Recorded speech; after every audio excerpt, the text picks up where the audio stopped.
9.5 घंटे की पूछताछ के बाद जब संजय राउत ईडी के अफसरों के साथ अपने घर से बाहर निकले तो उनका अंदाज कुछ यूं था। चेहरे पर जरा सी भी शिकन नहीं। वो पहले हाथ हिलाते रहे, अभिवादन करते रहे,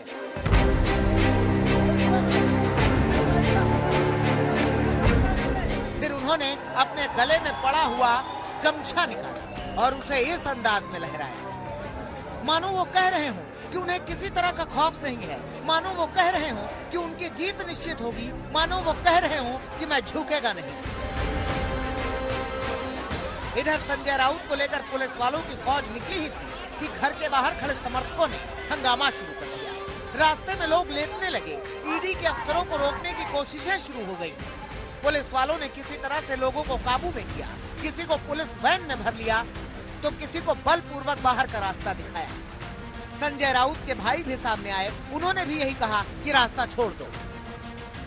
मैं बता दूं, देख रहे हैं कि कितना अग्रेसिव हो रहा है, यहाँ कहीं लॉ एंड ऑर्डर प्रॉब्लम ना आ जाए। लोगों को पुलिस घसीटते हुए वैन में डालते हुए कि ये रास्ता क्लियर होगा, ये रास्ता हाईवे के लिए इस्तेमाल होगा। इसी रास्ते से ये है सुनील राउत जी को देखिए, जी जो संजय राउत जी के छोटे भाई हैं, लोगों से निवेदन करने आए हैं कि law and order problem create ना करे। ये सफेद शर्ट में ये जेंटलमैन जो है, और काफी लोग नीचे बैठे भी हैं संजय राउत के समर्थन में, उनसे बहुत ज्यादा प्यार करते हैं ये लोग इतने सालों से। संजय राउत जी ये भाई साहब अगर आप दिखा दें आपको तो पूरी तरह से सो ही गए हैं, हटने को कोई तैयार नहीं है। लोगों को ढेर सारी परेशानी और तकलीफ। समर्थकों की एक भी नहीं चली तो वो कार जिसमें थे सवार संजय राउत अपनी कार के सनरूफ से बाहर निकले और दोनों भुजाओं को ऐसे दिखाया। इन तस्वीरों को देखकर कोई कह नहीं सकता कि संजय के सितारे गर्दिश में हैं। झंडा फहराते हुए शिवसेना का धनुष और बाण का पीछे ही उनके छोटे भाई सुनील राउत जी भी कहीं ना कहीं दिखाते हुए हम डरे नहीं हैं, हम ईडी के साथ कोऑपरेट करेंगे। आप अगर वो बॉडी लैंग्वेज देखिए तो एक शेर की है, वो शिवसेना के असली शेर की तरह दहाड़ते हुए निकले हैं। बताते चले कि 9.5 घंटे बाद भले ही संजय राउत अपने घर से बाहर निकले, मगर 7:30 बजे सुबह ईडी के अफसर संजय राउत के भांडुप वाले घर पहुंचे थे। पहुंचते ही ईडी ने शुरू कर दिया पात्रा चौल घोटाला मामले की पड़ताल। कुछ घंटे की पूछताछ के बाद संजय राउत अपनी छत पर दिखे थे, ऐसे हाथ हिलाते हुए। साथ में उनका ट्वीट आया था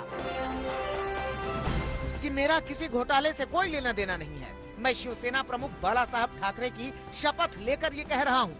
बाला साहब ने हमें लड़ना सिखाया है, मैं शिवसेना के लिए लड़ना जारी रखूंगा। ये झूठी कार्रवाई है, झूठा सबूत है, मैं शिवसेना नहीं छोड़ूंगा, मैं मर भी जाऊं तो समर्पण नहीं करूंगा।